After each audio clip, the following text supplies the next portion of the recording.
हे भगवान, आज तो बहुत ज़्यादा थकान हो गई है मुझे। इतनी तेज गर्मी हो रही है, आज तो शॉपिंग करके बहुत ज़्यादा थक गई हूँ मैं। ये क्या है बहू, इतना सारा बैग? अरे मम्मी जी, ये तो कोई सामान नहीं है। बाकी सामान तो ना मेरे गाड़ी में रखा हुआ है। वो मेरे हाथों में जगह नहीं थी ना, तो लाना भूल गई। अभी ले आऊँगी बाद में। लेकिन बहू, अभी तुम्हारी शादी को बस 4 महीने हुए हैं और तुम्हारे पास सारा सामान तो रखा हुआ ही है। ज्वेलरी, मेकअप, कपड़े, सब कुछ तो है। फिर ये फालतू की शॉपिंग करने की क्या जरूरत पड़ गई बेटा?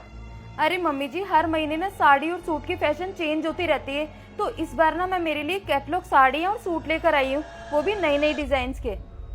अरे वही तो मैं कह रही हूँ ना बेटा कि हर महीने ना सारी सूटों के डिजाइन चेंज होते रहते हैं और कुछ नया ट्रेंड में आता है। तो ऐसे फालतू के फिजूल खर्चे से बचो तुम। यूँ हर महीने फालतू के पैसे खर्च करना जरूरी नहीं है।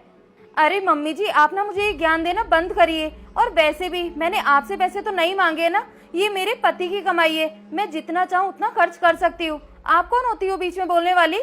मैं ना अंदर जा रही हूँ, आपसे तो मुंह लगना ही बेकार है। जब देखो तब सुनाती रहती है। पता नहीं कब समझेगी ये। मैं तो इसके भले के लिए बोल रही थी। मम्मी।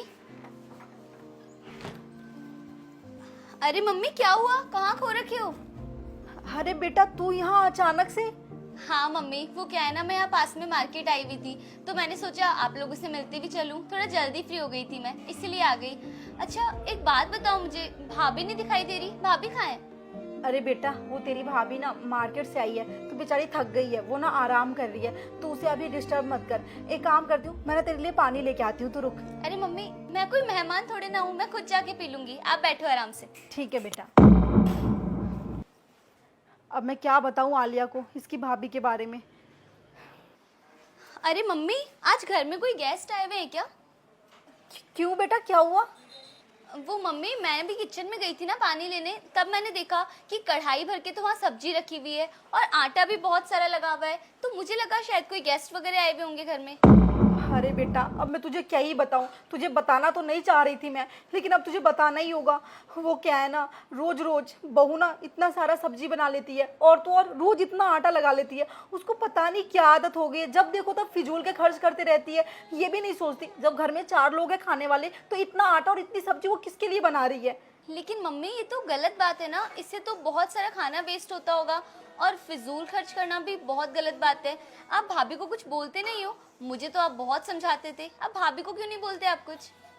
बेटा, तुझे क्या लगता है कि मैं बहू को नहीं समझाती होंगी? मैं उसको बहुत समझाती हूँ, लेकिन वो मेरी समझे तब ना। तू तो बेटी थी, तुझे मैं मार पीट के समझा देती थी। अब उससे मैं कैसे समझाऊँ? अगर मैं उसको कुछ भी समझाती हूँ ना, तो वो बस मुझे एक ही टोंट देती है कि ये तो मेरे पति की कमाई है, आप क्यों बोल रही हो बीच में। इसीलिए मैं तो बीच में बोलना ही बंद कर दी हूँ। अब तेरे भाई को जाके बोलूंगी तो फालतू के घर में कलेश होगा, इसलिए मैं चुप ही रहती हूँ।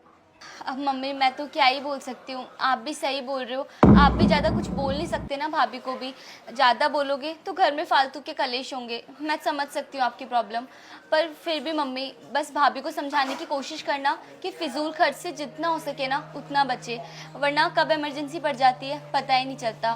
खैर बाकी सब छोड़ो आप, अभी मैं निकलती हूँ। मैं तो बस ऐसे ही 5-10 मिनट के लिए आ गई थी, घर जाके काम भी करना है।